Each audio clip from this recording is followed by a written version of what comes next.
So you know that VMware is the first company who introduced the concept called virtualization, right? Where we say that one single server, you can have a multiple server as such, right? So what exactly the whole focus of the market activities? So most of the time, since you are already managing the infrastructure, so half of the investment, almost half of the investment, or the whole budget go only to maintain and manage the physical infrastructure. For example, you have an AMC. Every devices which you install in your data center, you have an annual maintenance contract. Every devices which you install in the data center, that also have a problem that after a certain point of time, OEM stop the support. So you have to either go for upgrade or either you can phase it out, right? So actually you have a very little budget. Every company will then left with a little budget to innovate, to introduce some new services into their environment, right? So this was something which is pretty common in most of the IT environment, which is traditional type. So how the whole things works, that if I am maintaining a physical infrastructure, so there is a lot of things which we can probably look upon that. For an example, I may have 100 of servers, right? Look at that, my laptop, Rajit. My laptop has 32 GB memory. I'm sorry? 32 GB memory. But when you go to my task manager and when you check, you surprise, it is not using more than 4 MB, 4 GB. Yep. So it means that the rest of the memory I exactly wastage in my laptop. But I have no choice. What should I do? Right? That is the same thing happened with the traditional IT infrastructure. They basically have a physical server, and each physical server they have a predefined memory, predefined CPU, predefined storage, but they do not want to share that particular server with more than one application, right? Because if you are running more than one application in a single server, and because one application has a problem, you might have a develop a problem in other application as well. So just for sake of work smoothly, they say that one server, one application. Now this is how the resource wastage go happen. And second, since you are now managing the infrastructure, you understand, you just go and demand to the finance team that, hey guys, I need a specific server or a router or a storage because I need to deploy certain services. Trust me, they are going to ask you 10 questions, right? Why you cannot make the use of the existing one? What is the importance? And then you have a lot of budget approval chain, right? So provisioning a new infrastructure is always a challenge, and your business always come and demand that, hey, I need one server just because I want to deploy this application for my team, for my sales team. I want to deploy ERP, right? And we as an IT team, we always struggle.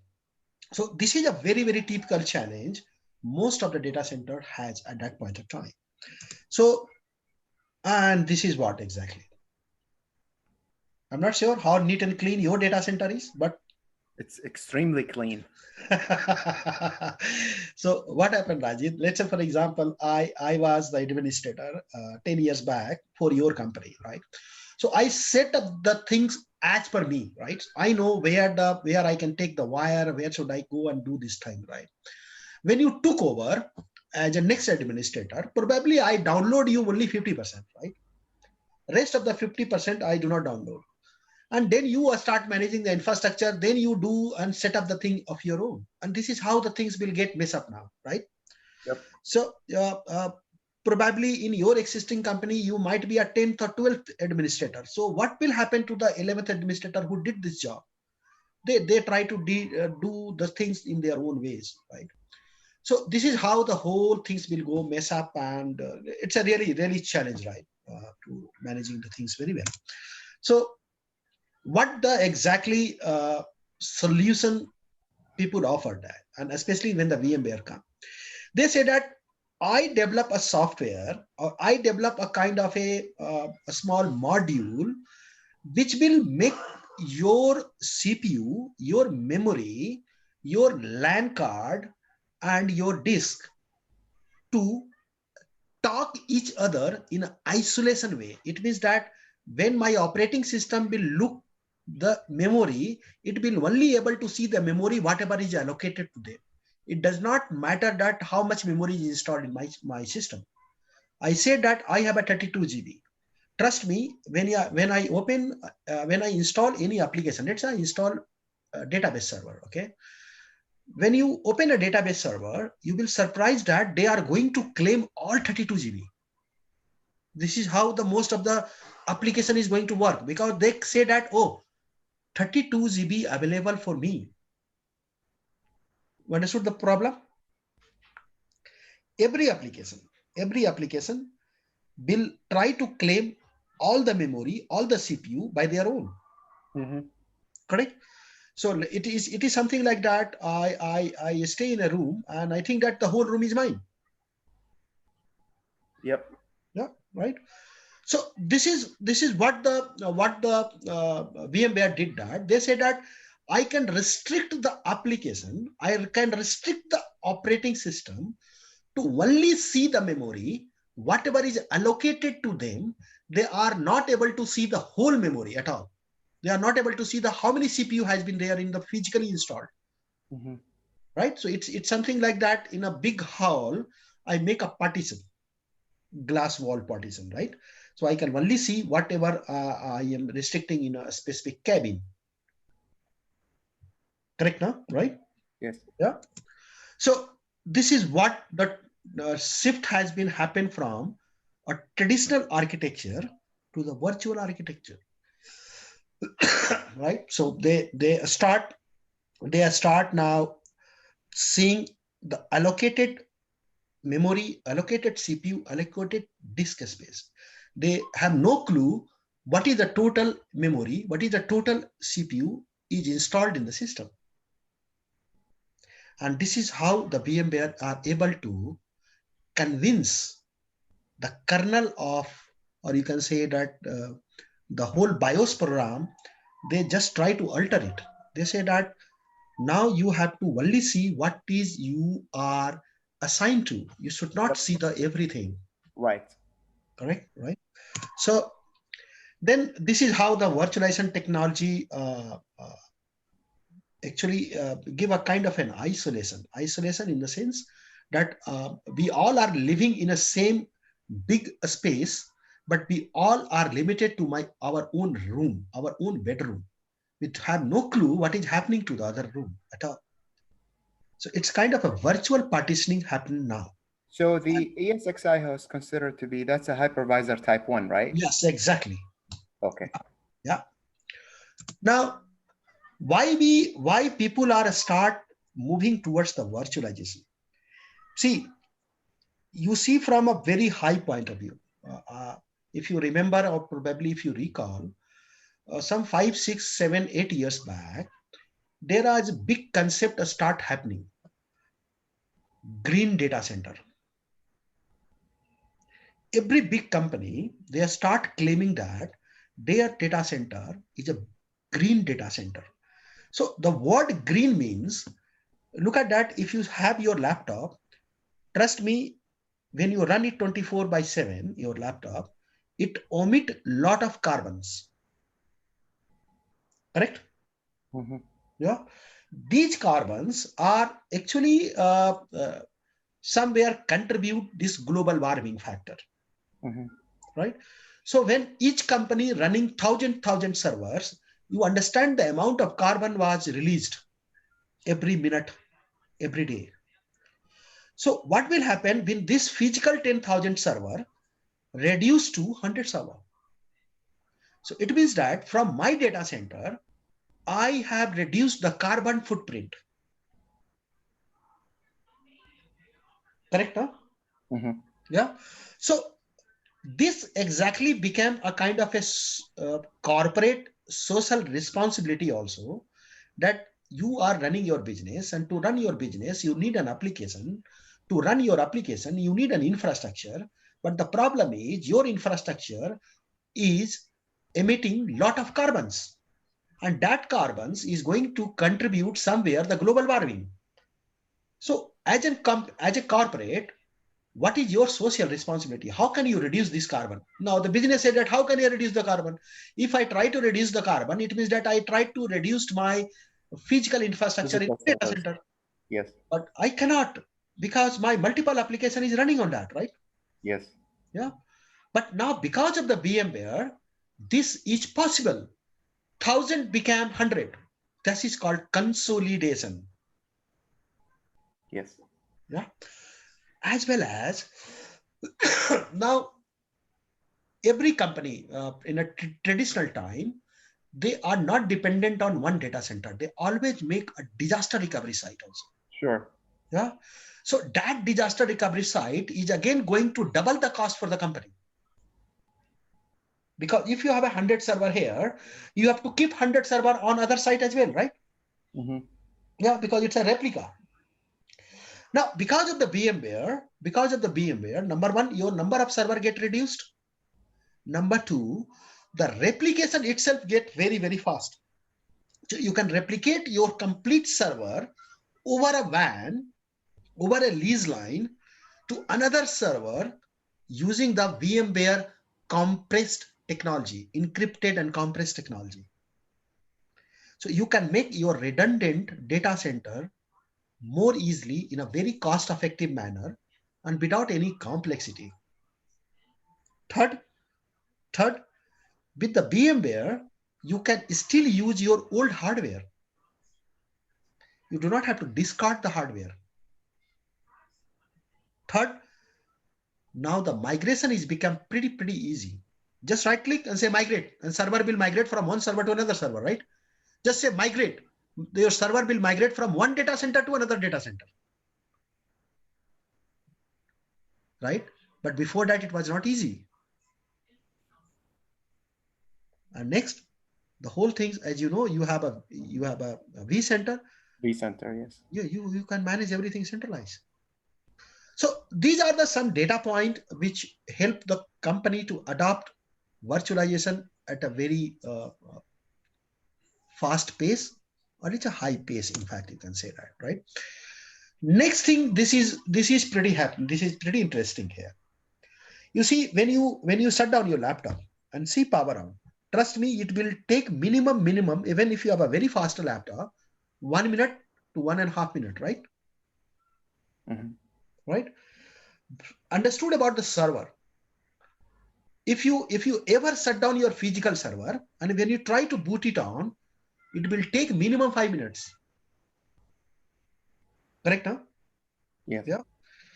But when you shut down your virtual machine and when you power it on, it's quick, fast.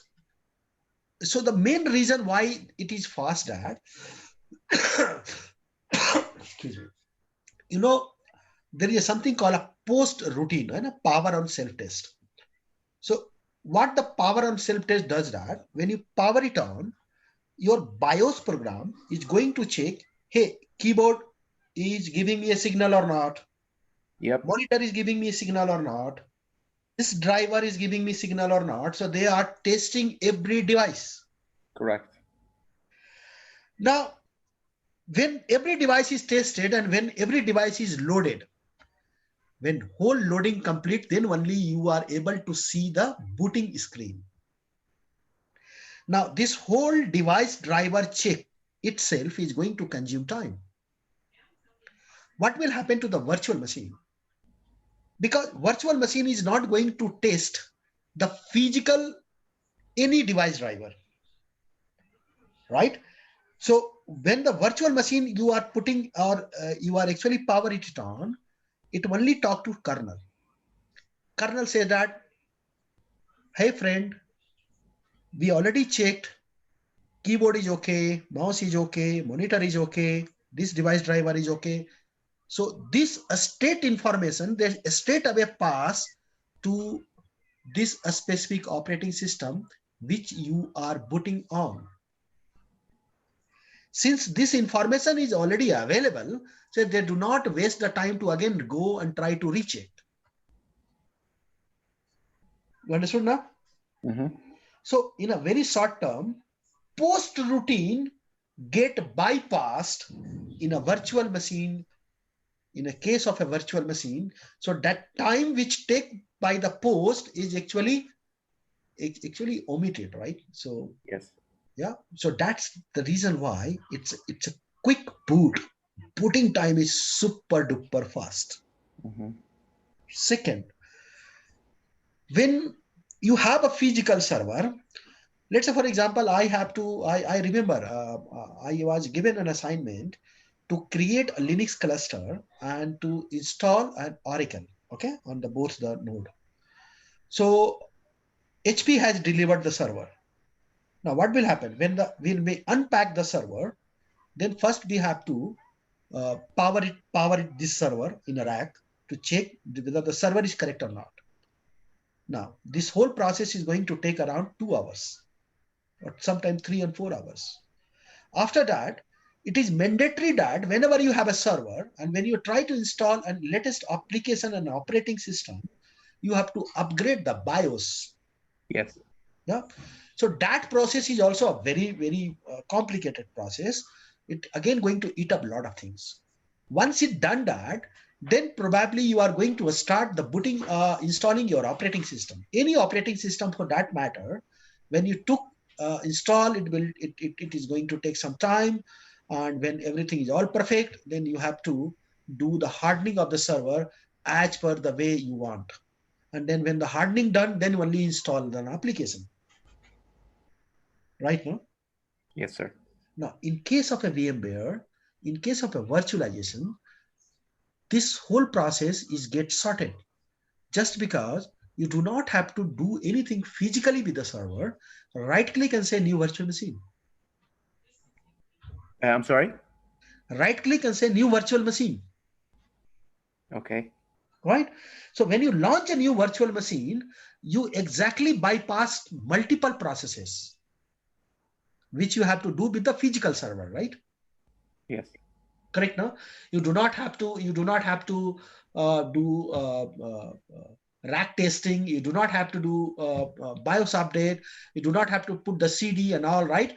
You may also have an image ready with you, right? So when you have an operating system image ready with you, it will even take 5 minutes to launch a server Yes. because Because you already installation have the time was infrastructure. You're just racking on top of it. correct. So installation time also pass. So because of this quick server provisioning and a quick boot time, customers are going crazy for that. Because remember, for any business, let's say for an example, Rajit, if I want to launch a company in, for example, Florida, okay. So what my IT team says that I probably need to set up some application like a tax application like a customer application where people can come and register, application like any kind of a financial something, right? Now to have this application ready, we might need to prepare a server, and once the server is prepared, then I have to install that application, then we do a UAT, then we do a load testing. When everything is perfect, then I am going to release it for you. You know how much time they require minimum a month's time. Yes. So it means that I, as a business, if I want to launch in Florida, I have to wait minimum 1 month because my Yes. IT team said that no, boss, you can't come and start the operation tomorrow. It's not possible. Mm-hmm. But look at that today's world, sir. In a today's world, I can launch my if I decide in the night that I have to start an operation in Florida, and if I have every government approval, I can start the operation right from tomorrow just because my application will be launched in a Florida region. It can be on a public cloud, it can be in a private cloud. Mm-hmm. Correct, huh? And Yes. that is like a Zoom. So nowadays,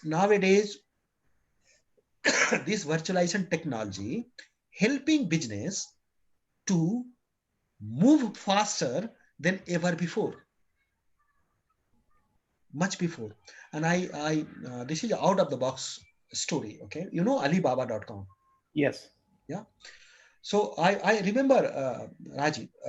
3 years back, Jack Ma announced that they are coming to India. Okay. I was sitting at that point of time in Microsoft Office. Okay. So the discussion was on that there is another cloud is coming called Alibaba Cloud.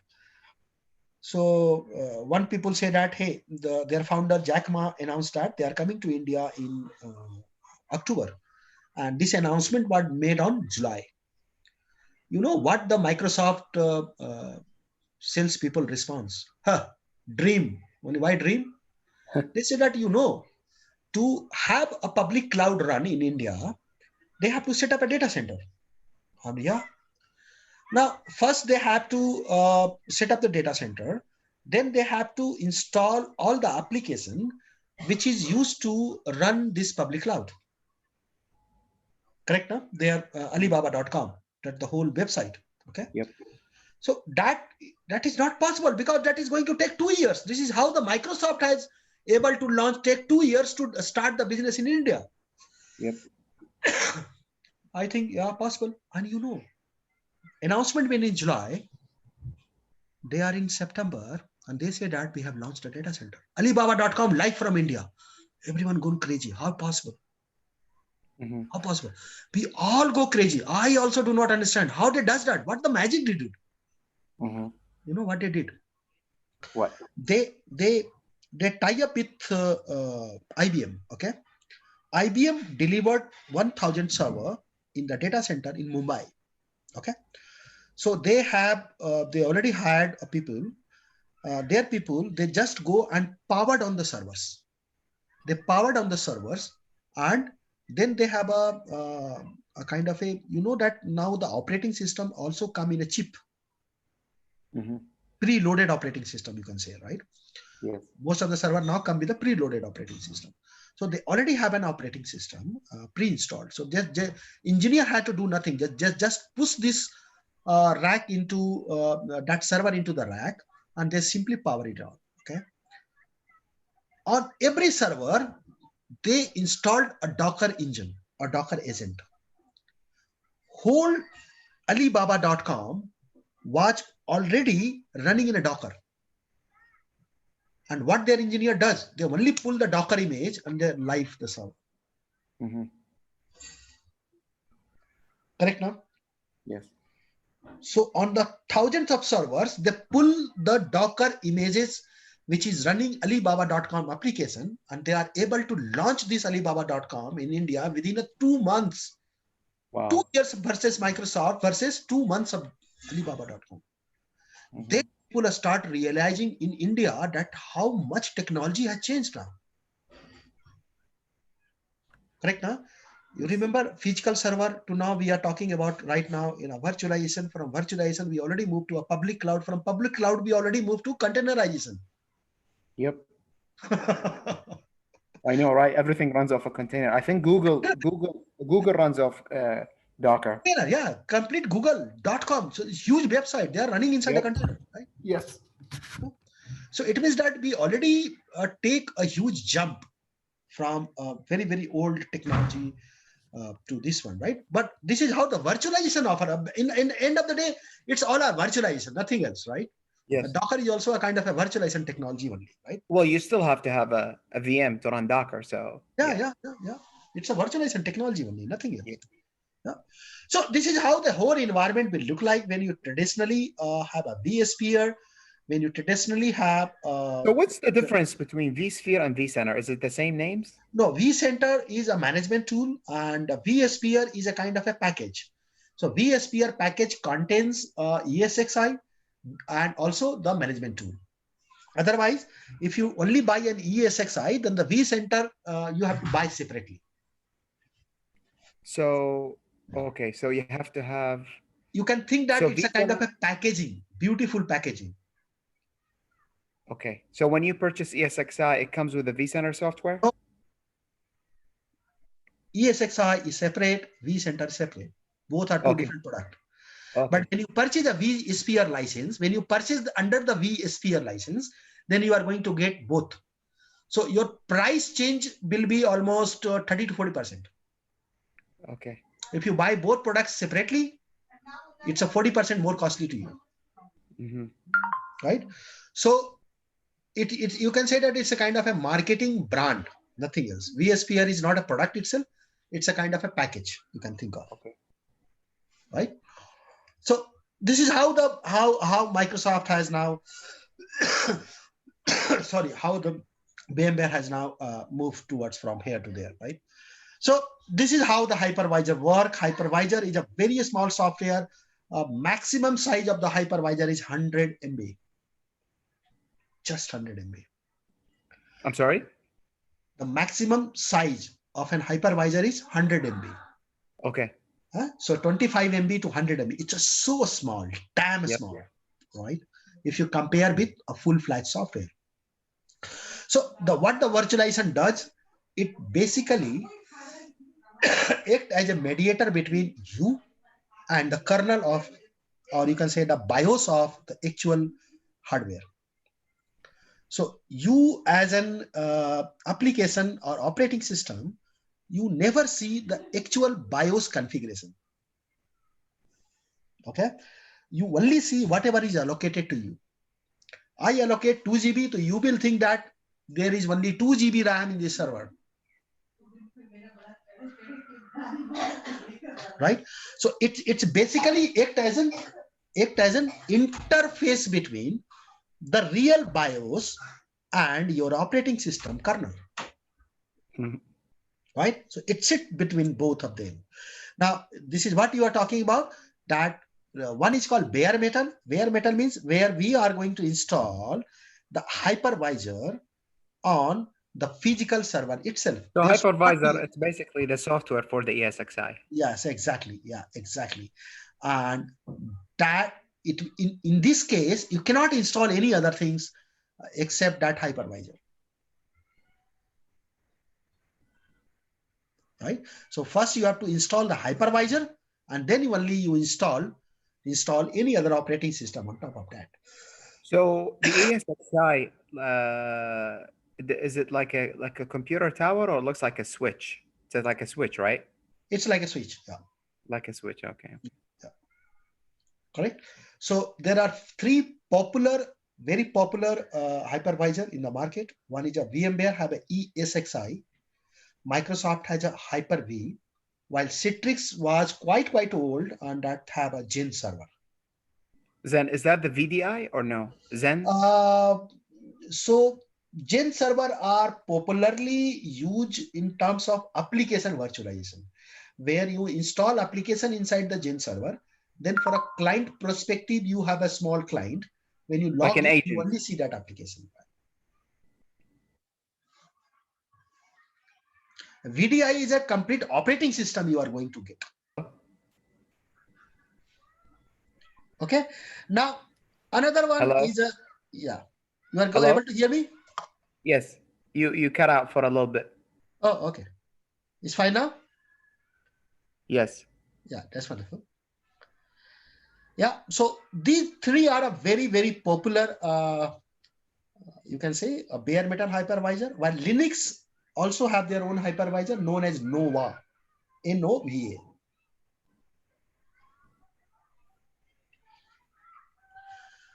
And then you have a hosted one. We have a VMware Workstation. We have a Microsoft Virtual PC, VirtualBox, and so many things we have, right? So this is how the whole things are going to be work. Now, when you say that top three vendor which rule the market, one is a VMware. Of course, this is number one in terms of technology depth.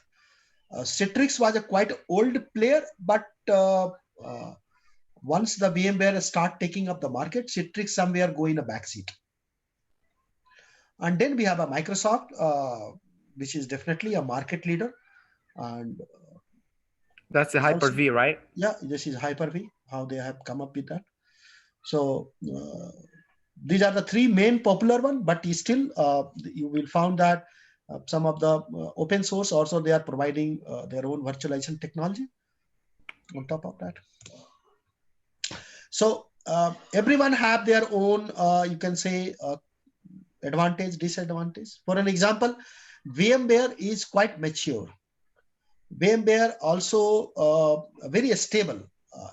Once you install, you hardly face a problem, okay, running your environment. Only challenge with the VMware is now they have a little bit changed, but they are comparatively very costly, okay. So if you go for a VMware enterprise license, you can say INR prices, it is going to cost you 3 lakhs per processor. If you have a 8 processor in your server, you understood the cost now.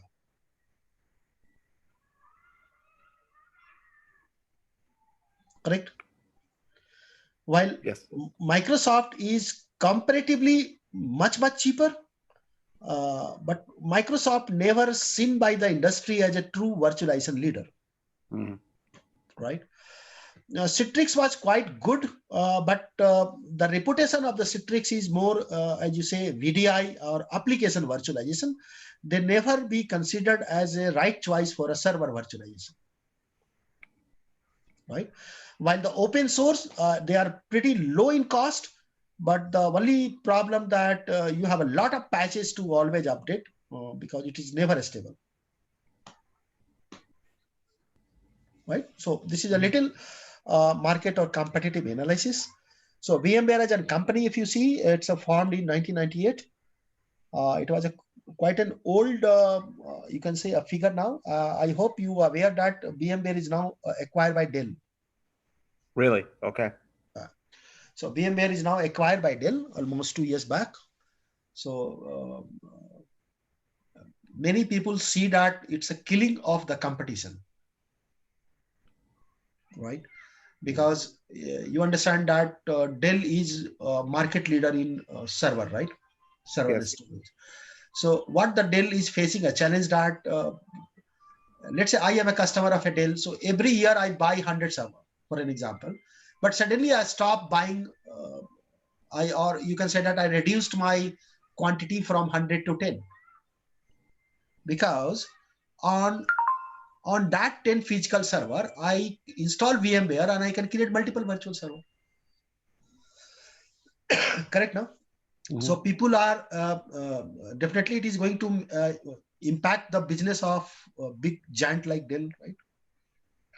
Dell, IBM, because if I do not buy such a high quantity servers, then definitely they have a problem, right?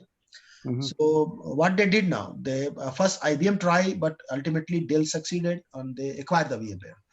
So what they are doing now, now you have a when you want to buy a server from Dell, they give you two choices. Take a bare metal server or server with preloaded VMware. Okay. So they actually give the VMware free. Wow. Just to promote their server. Yeah. Yeah. You know Jajan, it is in Saudi Arabia. Yes. Yeah. So they have there they are establishing a biggest pipeline, Asia biggest pipeline. Okay. So I went there last year.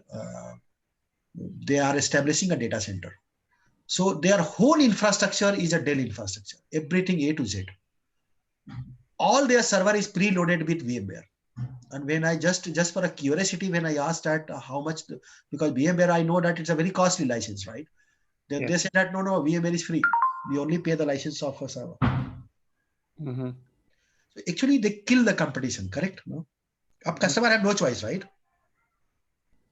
Yep. By the way, this is how the whole picture of the VMware as a company, in terms of revenue and all. And almost every company, every Fortune 500 company, you found that they are using, end of the day, a VMware technology. Yeah, somehow. So VMware, if you see a small history, so started with the client hypervisor. And at that point of time, we generally call it as a GSX. So to install GSX, you need already you should have an operating system, either Windows or a Linux, and then you install this hypervisor. Then they move and release Gen 2 hypervisor, which is a bare metal. And then now we have a Gen 4. So Gen 4, basically, it's a very tightly integrated with the VMware Cloud also.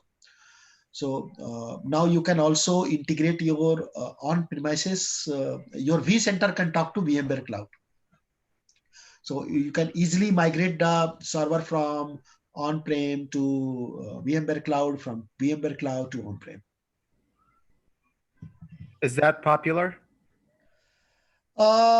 It's not so successful now because VMware Cloud never treated by the general perception that VMware is very good in on-prem infrastructure, not so good in a cloud market. Most likely it's AWS or Azure. Exactly, right. Because there is already a market leader in that, right? So this is how the whole things has been worked now. So you can say that your vSphere is a kind of a generation 4, which is a cloud-enabled hypervisor. Think about more than a technology term, it's a more than a marketing terms. Correct. This is a Gartner Magic Quadrant. So of course, VMware is a leader quadrant and is still leading the market. But now, since Dell has taken over, I think that in the next sometime the scenario might change, right? And Microsoft is very, very closely chasing that one. You know, server virtualization. Oracle also come up with their own virtualization. First, they release Type 2, that is a VirtualBox, right? And now with the Oracle Linux, they also introduced a virtualization concept there. But this is pretty, you can say, in a very, very basic stage as of now. Now, this is what the whole product you can think of. One is called a VMware ESXi. So VMware ESXi is actual and hypervisor, right? So then they have marketed this ESXi as a vSphere. So, and they generally call it as a cloud enabled, cloud integrated. So when you have a vSphere, you basically get ESXi plus the management app, which is both are integrated, both you come in under the same license. Next one is a Horizon, VMware Horizon, which is nothing. It's you can think about a VDI product where you can have a desktop level operating system. And then you have a VMware ThinApp. ThinApp is, you can think about a Citrix Gen, which is more popular of a application virtualization. So these are the four, you can say, pretty important product of VMware as such. Now, the whole stack, if you see about the VMware, for example, you are using a vCenter. That is exactly somewhere come in number 2 and number 3. But what is the base? Base is always ESXi. So ESXi form the base. On top of that, you can install many add-ons product of the VMware. Right. So as a customer, your first requirement is always ESXi. Now this is a ESXi. So this is how the journey they have started at 2001 with the GSX, and then ESX was launched as a Tier 2 hypervisor with 2003, and EI is launched in 2007. How many ESXi host like servers you can have in vCenter? I used the first vCenter with the ESXi. I think the first was launched when the first version was launched. Then they come up with otherwise they have a very small desktop client.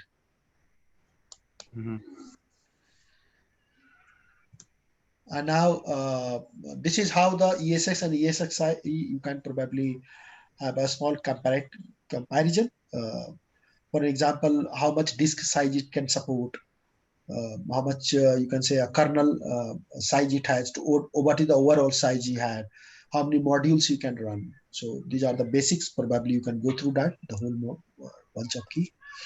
Now, definitely the Gartner was one of the key remarks when the ESXi was launched. They say that it's a quite unusual that only 100 MB software can do a magic like that, right? It's only 100 MB maximum size, right? Very small. Yeah, it's a very small. It's you can think about that. It's a pretty small one. Even the DOS operating system, which was launched by Microsoft in an older time, it was also more than I think that 500 MB or something. Yep. So now you have some enhancement when you have an ESXi. The one thing is that now you have a jumbo frame. It means that when you understand a little bit of the TCP/IP, so one server will negotiate with another server, and then they say that what is your exact capacity to receive a packet. They say that, hey, I can receive a packet at let's say for an example a size of 250 KB. So it means that even if I have a higher capacity, I only have to transmit 250 KB of packet at a time, right? Because receiver say that I can't receive that more than that. But in today's technology, you have a very faster LAN card nowadays, right? You have 1000 Mbps LAN card. Mm-hmm. So that LAN card, now you also have a Cat6 cable, okay? So it means that now data can be transferred at a very higher speed. But if your platform is not capable of making that large packet, then you can't take the advantage. Now, ESX, I say that if all your server is running on a 1000 Mbps network, we can even transmit the large packet, which can be go up to 1024 MB of a single packet from one server to another server, right? And then there is just some other benefit like a memory overcommit can also happen. Even if I have only 2 GB of memory assigned to me, if it require, I can pull some of the memory from the hard disk, Mm-hmm. right? I just swap a space. So for me, I can say that I have a 8 GB memory, but actually you have a physically 2 GB installed, 6 GB you are extended from, or you can take a loan from the hard disk, right? So this is how the whole things has been enhanced now. Now this is something you can say kernel. So this kernel is if you little bit understand of the Unix operating system, the kernel is a core module which sit and all application and everything revolves around that, right? So VMware kernel is also like a Unix kernel. In fact, it was built with the same principle of the Unix operating system itself. That's why it is a POSIX-like operating system kernel, right? So kernel is again a pretty lightweight, but it is capable of, you can say, let's say for example, in one VMware host, if you running 40 server, Rajesh, right? So 40 server constantly try to communicate with the hardware, right? And that the power of the kernel, that they are able to entertain so many requests at a time and they are able to process. Mm-hmm. Right? So this is what exactly the whole kernel about. Now, when you want to manage your VMware, this might be an interface which is you can see in your day-to-day life. One is which generally we call it as a DCUI, which is called Direct Console User Interface, through which you can perform certain management tasks. For example, I want to change the password. I want to view the logs. I want to restart certain services, or I want to reset my whole vCenter ESXi to default. Then you also have a kind of a graphical user interface, which you can see using a browser itself, or you have a small desktop client, which you just install and you are able to connect your ESXi, right? So, and then you also have, you can say, a kind of a some high level task management. For an example, I do not want that anyone can take the connection or anyone can able to connect to my ESXi using the any other protocol like SSH or a PuTTY, right? So you can also do such kind of a management when we are using this ESXi. So once we install, we are going to use this all modules and everything. So, and the second thing is that you can monitor the whole process, everything, whatever is happening in your ESXi, just by using, there is something, a special module, which is a integrated part, which is called CIM. So what exactly it is going to give you? This module was developed in such a way that, for example, you remember if you are using IBM server or a Dell server, they already installed their own utility in your server, right? So using this utility or agent, you probably see the insight of your Dell performance, Dell server performance, any kind of issues or anything which probably you think might be you want to look upon, right? So what this CIM does that they they are capable of interacting with that module also. So using this particular VMware console, you can also able to see the exact hardware related issues as well, or related information as well, what is going on in the background, right? You do not have to go through a separate console to see the hardware related or maybe BIOS related information or something like that, right? This is called CIM, which is Common Information Model. And then you the same thing, you can manage the whole hardware as well as your operating system as well as your hypervisor, all with a single vCenter console. You are able to see everything there, right? So this is how the whole things will probably you look upon in your vCenter. And then you have, when you are exactly trying to run in your production environment, you might have to take care of some kind of a another services as like, for example, time synchronization, right? So this is especially true when you are running Active Directory in your environment. Okay. Now, Active Directory has a concept that all the workstation which is managed by the Active Directory, they must are tuned to same time, not even you can say a minute difference. Otherwise, if you have a difference between client and server timing, uh, there might be chances that your client will not able to communicate with server. Now, the time source, VMware says that this is inbuilt now. It means that they already synchronize with the global time service, right? You also have a syslog service inbuilt now. It means that if you want to monitor your logs, you do not have to install uh, uh, another tool which is generally popularly people install to capture the logs, right? That is a syslog. It is already installed there. If you want to monitor using any kind of an SNMP software, this SNMP module is also, or you can say agent is already installed inside the VMware.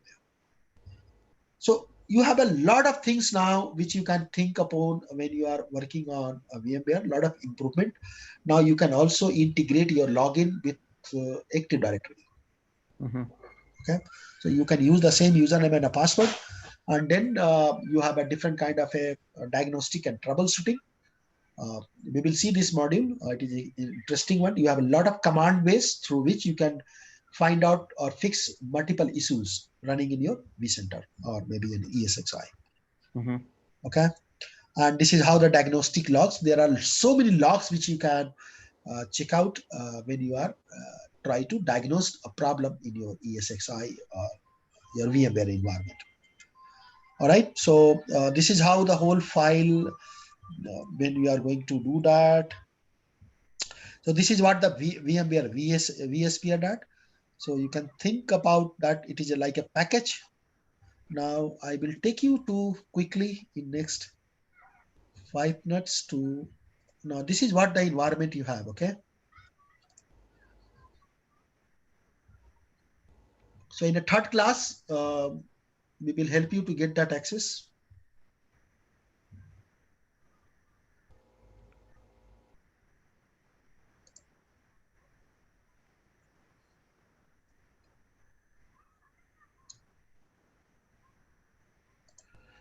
So you have any kind of a text bed, or you can say a POC environment in your company? I'm sorry? You have any kind of a test environment in your company? No. No. Okay. So Yeah. most probably you might try to see this as a similar to your environment. It So is similar. It is similar. Yes. all right. So we have a two, you can say a kind of a data center. Okay. One is a 1A, one is a 1B. Now in 1A we have one region, and then in the region we have something called, you can think about a cluster, and within the cluster we have a two kind of a Hyper-V. So So why within the cluster they have the ESXi host and the VMware? I see the app 01A and the KMS 01A. yeah, these all are VMs. Correct. Okay. So why we create a cluster? Because the advantage of using a virtualization, that if by any chance if one server develop a snag or a problem, you can easily shift your virtual machine from one server to another server, because your server was never stored in the local hard disk. It always stored in a central disk, central storage, right? So even if one server fails, migration will be much easy. And this migration only possible when you have a cluster. Okay. Okay. So what I want, a small exercise, Ajit. I give you a control now. Click your mouse. All right.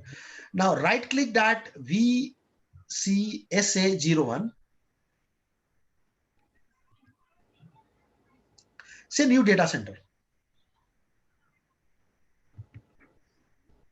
Just type Florida data center. Not here. Yeah. Just first understand the hierarchy. Okay. Yeah. Perfect. It okay. Yeah, I'm able to see. Perfect. The first one. Yeah. Now right click this Florida data center and say new cluster. No, no. You have to click for no. Hold on. Florida. Yeah. Yeah. Yeah. Now here you just say new cluster. Yeah. Just type their name for an example. Floor 1. Yeah. So now below you have a different features. For example, do you need a DRS, which is called dynamic resource allocation, right? So it means that when your one of the server require more memory, whatever is allocated, it should automatically allocate that memory and the CPU today, right? Then next one is a HA. HA is a high availability. So by default, if there is a problem happen in one server, resource can be moved to another server. Third one is called virtual SAN, where physical hard disk of both server is going to be act as a single storage for you. At this point of time, we are not going to do this anything else. Just say okay. I'm sorry, what was the vSAN? vSAN means, for an example, let's say you have your laptop, you have a 500 hard disk. My laptop has a 500 hard disk. vSAN is you can say a kind of a software technology. What it does, it combines both the 500 and 500, which is in a two different laptop, and it will give you a single space as a 1 TB. Okay. Right. So I, as a user, when I see, I think it's a 1 TB. Okay. But actually it was coming from multiple server. Right. So it is alternate of costly SAN. Yeah, just click OK. All right. Perfect. Right click the floor 1 now.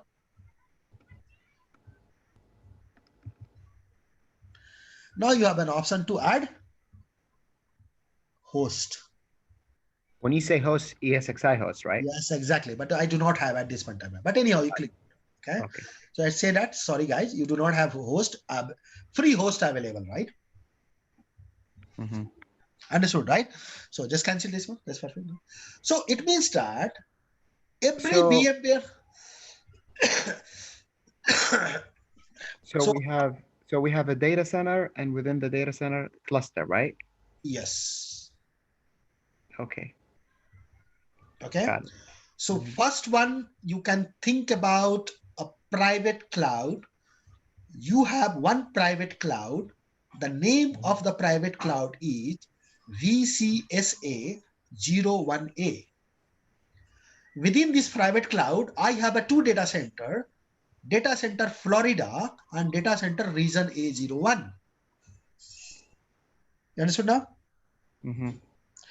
So But within the these data Florida, centers, so are they like in a physical location would be, or? it's a yeah.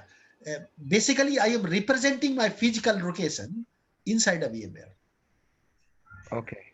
It's just a logical representation, Yes, yes, yes, yes, yes. correct? Your actual physical thing is nothing is a ESXi. I'm sorry? ESXi. Yeah. Yeah, it's an actual physical thing. Now, can you click app 01A by any chance? App 01A, the virtual machine which is below. Yeah, click that one. Only just click. All right. Can you tell me on which server currently this VM is running? It's running on ESX01A. Just look at that this side. Able to see? Where are you looking? You see there is something Yeah, called, yeah, yeah. The host. Yeah, the FQD. Yeah, the ESXi01A. yeah. I wanted to migrate it to ESX02 because 01, I think there is some problem. You right click. Let me see if I can figure it out. I think would be migrate, right? So my question is to you, can you migrate a VM while it's running? Yeah, yeah, why not? Yeah, just say migrate. That is Okay. the beauty, right? Mm-hmm. Just say computer resource only. Because why only computer resource? Why not a storage? Because the storage is not here. The storage is on a central storage, right? Yep. Yeah. So just say next. Remember your VM is running. Yep. Yeah. So we get it. This one right here. Yeah, Second. exactly. Yeah. Yeah. Say compatible. Yeah. Yeah. So what's the oh, that's a high priority, and the other one is normal. So high priority means whatever the migration require a CPU or other resources that will be allocated on a priority basis. Mm-hmm. All done.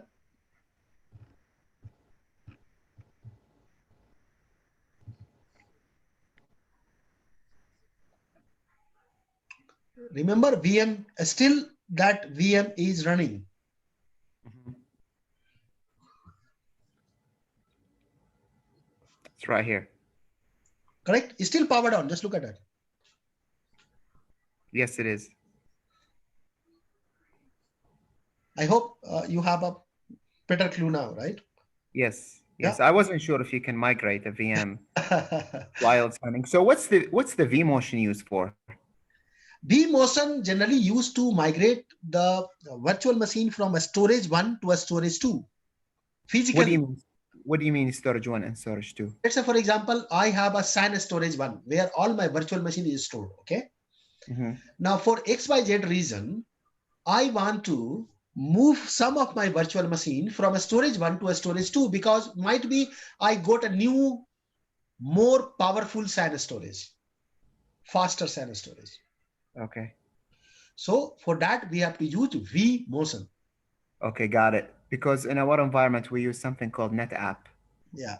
NetApp, exactly. So NetApp does same. It will migrate. So the confusing part for me is I I wanted to see like how does NetApp integrate within like the data stores and the store, you know what I'm saying, within the VMware. Yeah, yeah, yeah. It's Like yeah, mhm. very pretty simple. So it means that if I have a NetApp storage, the NetApp storage, if it support iSCSI or Yes. FTI, so Yes. you can simply mount that iSCSI like that we generally mount in any LAN. So anyhow, you have a second module or maybe third module is a VMware storage. Okay. Yeah. Yeah. All right, sir. How you feel? Yeah. So yeah, it's better now. I just wanted to understand like how NetApp integrate with VMware. Yeah. Yeah. So basically all the physical storage is like on the VM, it's mounting, it's pointing to the NetApp, I believe now what Exactly. I'm found. So let's say for an example, I have a iSCSI. Okay. So from iSCSI, the wire will come and go to the NetApp storage. Perfect. Mm-hmm. Then on a NetApp storage, we will assign a LAN. Mm-hmm. So for example, if I have a, let's say 100 TB of NetApp storage, I am going to assign, let's say 10 TB to ESXi1. Okay. Mm-hmm. So that particular LAN I am going to mount. So the mounting process is same. You just require a LAN ID. Okay. Okay. So when you have a LAN ID, that easily you can go and mount into that particular data store. Okay. Do you work on NetApp or no? Yeah, yeah. Yeah. I might I mean do you teach NetApp or no?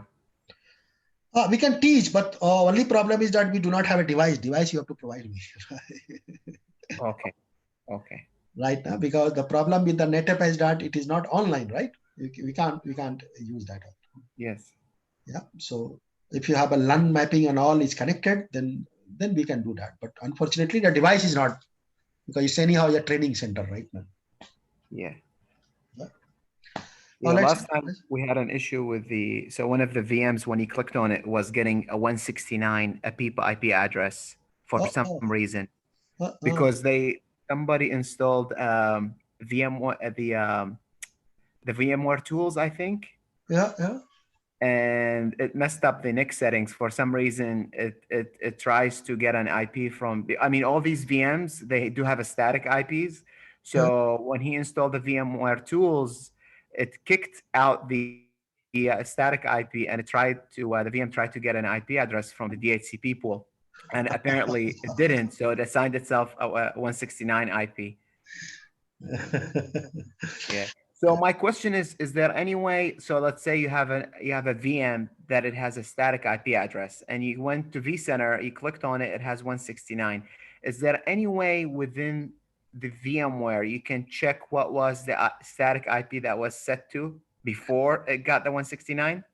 Yeah, exactly. So when you go to an activity log, okay, in that activity log, it is going to tell you that what exactly the changes happen.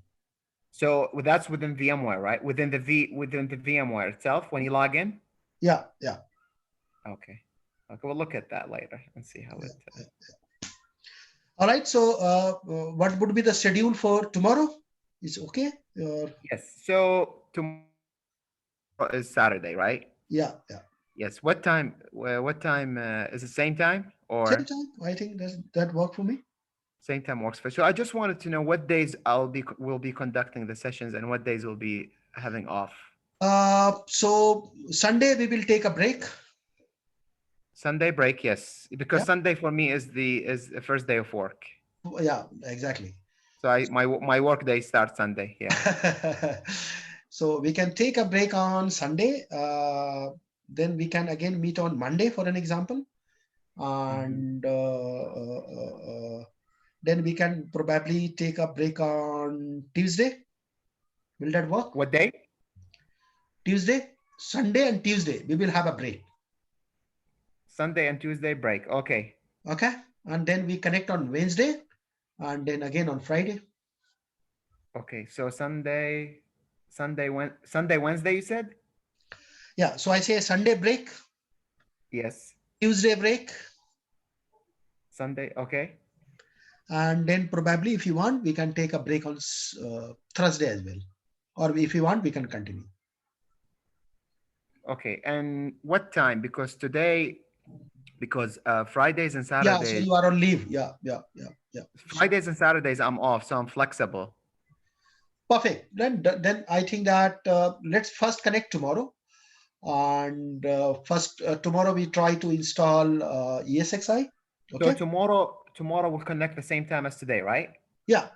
Okay, perfect. And then we'll decide what On Monday, yeah, what time we should fit for us. Yep. Okay, good. Cool, no? Yeah. Perfect. And these you'll be sending me the recordings, right? Yeah, exactly. So for that, you have to first go to our YouTube channel. I'm not sure if you went to, and use the same Gmail ID which you given to me, because on the same Gmail ID, I'm going to assign you the permission to view that one. So you can most probably go to YouTube, type TechBase Consulting. This one, you see this logo, and use the same Gmail ID, because if you change Gmail ID, then probably you won't get the access of your video. Or whatever the Gmail ID you want, you can maybe ping me right now. It's the same Gmail.